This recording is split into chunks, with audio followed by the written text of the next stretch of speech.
Assalamualaikum warahmatullahi wabarakatuh. Alhamdulillahirrahmanirrahim. Wassalatu wassalamu ala asrofil anbiya'i wal mursalin. Sayyidina Muhammadin wa ala alihi wa sahbihi ajmain. Amma ba'du. Perkenalkan, nama saya Nur Lela dari kelas IAT 5A dengan NIM 200830405. Sebelumnya, pembuatan video kali ini diajukan untuk memenuhi tugas individu mata kuliah Metodologi Penelitian Al-Quran dan Tafsir yang diampu oleh Bapak Haji Muhammad Maimun, MA.MSI.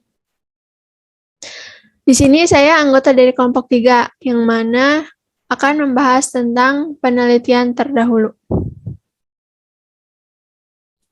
Nah, sebelum itu saya akan menjelaskan apa itu penelitian terdahulu. Nah, penelitian ini dalam bahasa Inggris disebut dengan research, yang artinya yaitu mencari kembali untuk menemukan kembali.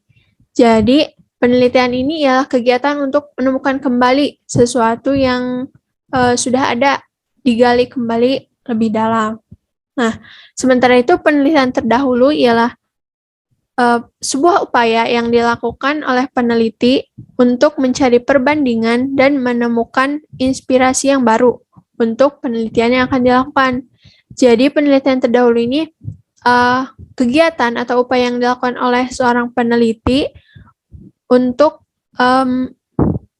menemukan perbedaan dan perbandingan antara penelitian yang dilakukan oleh para peneliti sebelumnya dengan penelitian yang akan dilakukan oleh si peneliti tersebut.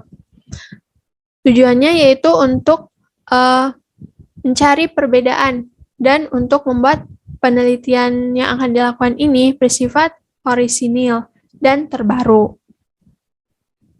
Nah, penelitian terdahulu ini juga disebut dengan tinjauan pustaka atau literatur review. Apa itu tinjauan pustaka? Tinjauan pustaka ini merupakan sebuah kegiatan mencari dan mengkaji penelitian yang telah dilakukan oleh para peneliti sebelumnya terkait topik yang akan dibahas untuk kemudian dijadikan sebagai landasan atau pedoman penelitian. Sama dengan penelitian terdahulu. Tujuannya itu untuk mengkaji penelitian yang sudah dilakukan oleh peneliti sebelumnya yang kemudian akan dibandingkan dengan penelitian yang akan dilakukan. Nah, dalam melakukan penelitian terdahulu, ini terdapat ada sumber-sumbernya, yakni sebagaimana menurut Ibnu Hajar, 3 hal atau ada 3 yang menjadi sumber kepustakaan dalam melakukan penelitian terdahulu. Yang pertama yaitu sumber primer, sumber sekunder, dan yang ketiga yaitu sumber preliminar. Apa itu ketiga sumber tersebut? Yang pertama yaitu sumber primer. Sumber primer ini merupakan tulisan karya asli peneliti yang orisinil dan atau yang berisi tentang hasil penelitian.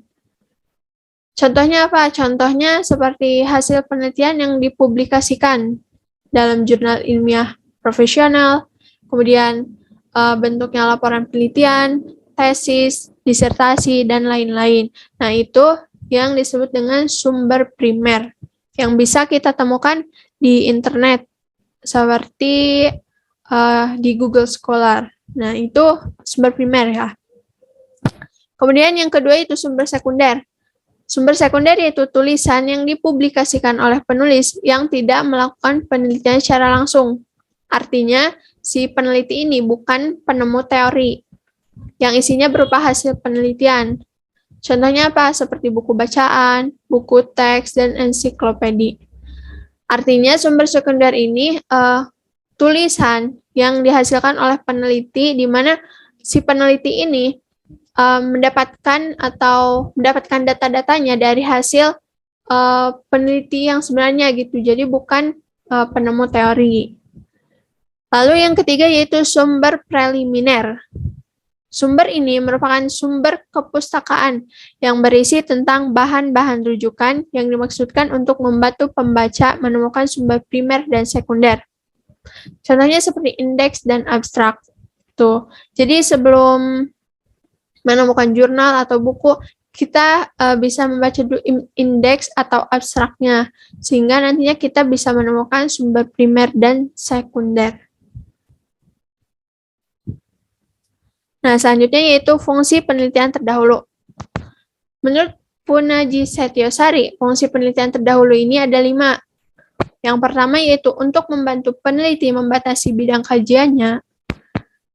Artinya yaitu dengan penelitian terdahulu ini, kajian penelitian atau topik penelitian akan dibahas sesuai dengan topiknya. Jadi tidak akan melebar kemana-mana sehingga ada batas penelitiannya. Kemudian yang kedua yaitu untuk menempatkan masalah sesuai perspektif. Jadi misal kita meneliti tentang hoax gitu dari perspektif Al-Quran. Nah, kita bisa melakukan penelitian terdahulu terhadap berita tersebut dipandang dari perspektif Al-Quran. Seperti itu. Lalu yang ketiga yaitu untuk menghindari replikasi atau plagiat tentang penelitian sebelumnya yang serupa. Jadi fungsi penelitian terdahulu ini untuk membuat penelitian kita itu baru dan belum pernah dipublikasikan, kemudian bersifat orisinil dan tidak terkena plagiarisme atau plagiat. Lalu yang keempat yaitu untuk mengaitkan ide dan teori dengan penerapan. Dan yang terakhir yaitu untuk memahami struktur isi. Nah, apa saja sih isi penelitian terdahulu itu? Biasanya ketika kita menulis sebuah karya ilmiah, penelitian terdahulu ini terdiri dari nama penulis, kemudian tahun terbit atau tahun penulisan, dan isi penelitian yang relevan dengan topik penelitian yang akan dilakukan. Contohnya ini di bawah. Misal, menurut Sumantri 2020, dalam penelitiannya dikatakan bahwa, nah ini Sumantri ini kan nama penulis, kemudian tahun 2020 ini tahun terbit atau tahun penulisan, baru diikuti oleh isi penelitiannya yang relevan dengan topik penelitian yang akan dibahas, supaya nantinya bisa dibandingkan dengan penelitian yang akan kita lakukan. Nah, yang terakhir yaitu cara menulis penelitian terdahulu. Banyak perbedaan pendapat dari para tokoh tentang bagaimana cara menulis penelitian terdahulu. Walaupun demikian, cara-cara ini bisa kita terapkan ketika kita akan melakukan penelitian atau ketika akan menyusun karya ilmiah. Nah, yang pertama yaitu menurut Ibnu Hajar dari Maximilian dan Schumacher. Ini cara menulis penelitian terdahulu menurut Ibnu Hajar. Ada 6 langkah. Yang pertama yaitu analisis pernyataan masalah. Artinya, cari konsep atau variabel yang berkaitan dengan masalah untuk dijadikan kata kunci. Jadi kita harus mencari kata kuncinya yang sesuai dengan topik penelitian yang akan kita bahas, supaya nantinya penelitian terdahulu yang akan dilakukan itu lebih mudah. Lalu yang kedua yaitu mencari dan membaca sumber sekunder. Nah, tadi sumber sekunder itu seperti buku, ensiklopedi, kemudian dan lain-lain gitu. Dengan cara dibaca dan dicari gitu. Lalu yang langkah ketiga yaitu memilih sumber preliminar yang sesuai. Lalu langkah keempat, membaca sumber primer yang terkait. Langkah yang kelima, mengorganisasikan catatan. Langkah yang keenam, menulis ulasan. Yang mana ulasan ini terdiri dari pendahuluan, ulasan kritis, dan kesimpulan. Nah, itu menurut Ibnu Hajar. Jadi, kita mencari sumbernya dulu, kemudian dibaca, lalu mencatat hal-hal yang pentingnya dari hasil bacaan kita, kemudian kita ulas. Yang isinya yaitu terkait pendahuluan, ulasan kritis, dan kesimpulan. Nah, berbeda dengan tadi, menurut Creswell, cara menulis penelitian terdahulu ini ada 5 langkah. Yang pertama itu identifikasi kata kunci yang digunakan dalam pencarian literatur. Jadi misal kita meneliti tentang budaya gitu, meneliti tentang budaya atau tradisi halal bihalal. Nah, kita bisa mencari literatur atau sumber itu dengan kata kunci halal bihalal, seperti itu. Lalu langkah yang kedua yaitu temukan literatur tentang suatu topik dengan berkonsultasi dengan beberapa jenis bahan dan basis data, termasuk yang tersedia di perpus atau internet. Nah, ini caranya kita bisa mencari literatur atau sumbernya dari perpustakaan atau dari internet. Itu. Lalu langkah yang ketiga yaitu evaluasi secara kritis dan pilih literatur untuk direview. Nah, memilihnya itu tetap harus topiknya harus yang sesuai dengan penelitian yang akan kita lakukan agar nantinya perbandingannya itu lebih mudah, membandingkannya lebih mudah. Lalu langkah yang keempat, atur literatur yang telah dipilih dengan abstraksi atau mencatat literatur dan mengembangkan diagram visualnya. Langkah yang terakhir, tulis tinjauan pustaka dengan melaporkan ringkasan literatur untuk dimasukkan dalam laporan penelitian. Nah, itu cara menulis penelitian terdahulu menurut Creswell. Nah, yang terakhir, cara menulis penelitian terdahulu menurut Ari, Jacobs, dan Sorensen. Nah, ini seperti Ibnu Hajar tadi, langkahnya ada 6. Yang pertama yaitu cari literatur atau penelitian yang topiknya berkaitan dengan penelitian yang akan dilakukan. Nah, kita mencari sumbernya yang dengan topik yang sama yang akan dilakukan.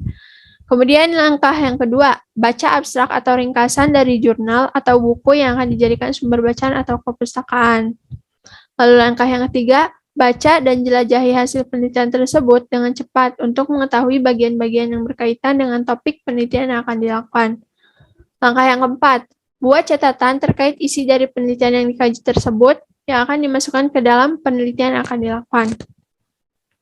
Lalu langkah yang kelima, tulis referensi bibliografi secara lengkap dari setiap karya, baik dari buku ataupun dari jurnal. Lalu langkah yang keenam, beri tanda untuk membedakan mana bagian yang dikutip dari pengarang dan mana bagian yang kata-katanya disusun sendiri. Nah, cara menulis penelitian terdahulu menurut Ari, Jacobs, dan Sorensen ini intinya begini. Kita mencari dulu literatur atau penelitian yang topiknya berkaitan dengan topik yang akan kita lakukan. Kemudian ketika dicari itu kita membaca abstraknya terlebih dahulu atau ringkasannya terlebih dahulu. Apakah ini sesuai dengan topik kita atau tidak gitu. Nah, kemudian kita ketika abstraknya sudah dibaca, kemudian memang ada kaitannya gitu, baru kita baca keseluruhan jurnalnya atau bukunya secara cepat gitu. Dengan catatan topiknya itu harus dengan yang tetap berkaitan dengan topik penelitian yang akan dilakukan. Kemudian setelah dibaca, kita catat isi dari penelitian yang dikaji ini. Catat hal-hal penting. Bisa di buku gitu, dicatat dulu. Lalu kita juga jangan lupa untuk menulis referensi bibliografinya seperti dalam daftar pustaka tersebut, sebab nantinya sumber dari penelitian terdahulu ini akan dimasukkan dalam daftar pustaka. Nah, setelah ditulis